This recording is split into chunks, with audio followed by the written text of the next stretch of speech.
The titles have gone a bit of a transformation. You moved from India to Bharat. What led to this change of both the visualization of the country as such and its role? I speak really for a polity which has been there for thousands of years. You want to be a player, you don't want to be a playing field. We spoke about your first book. I think it was during the pandemic, literally in between some waves. I remember we were masked up and having a conversation on the book. It was titled The India Way. And your second book was called Bharat Matters. So the titles have gone a bit of a transformation. You moved from India to Bharat. And the first one was about the way, the second is about India's significance in people's lives. What led to this change of both the visualization of the country as such and its role? Well, I think when I used the word Bharat in the second book, Why Bharat Matters, as opposed to the India Way, I'm trying to capture really a kind of the transformation which has taken place in our society, in our polity, in our mindset, in our approach to the world.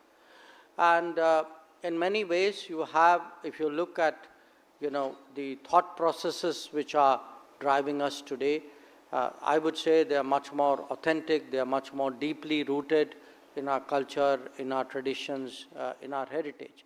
So that is one part of it. And remember, there's a bigger exercise in the world of cultural rebalancing, that we've seen economic rebalancing particularly through globalization.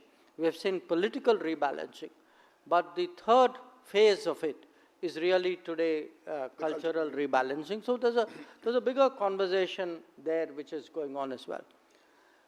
So an India which is much more conscious of its culture, history and traditions, which, for example, remembers its linkages.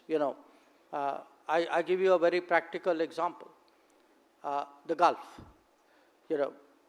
The Gulf, our linkages with the Gulf are as old as the monsoon. That people traversed this space because of the winds. And yet, a region which is so close to us, with which we had such deep linkages, somewhere in the quest for modernity, we let go of that connection. The same applied actually to the oceans, that if you look at the islands in the Indian Ocean, or if you look east of India, that you can actually find even today, very significant evidence of major Indian civilizations which were sort of all the way up to the east coast of China. So part of it is also today, once you start thinking of yourself as a civilizational state, you remember your culture, your traditions, you then you revisit your history.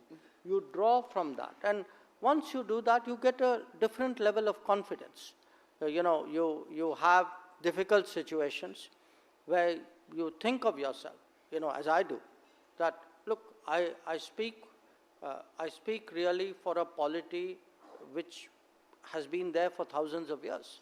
So you take your decisions with both with a certain confidence, but also with a certain deliberation of the consequences of it for years ahead.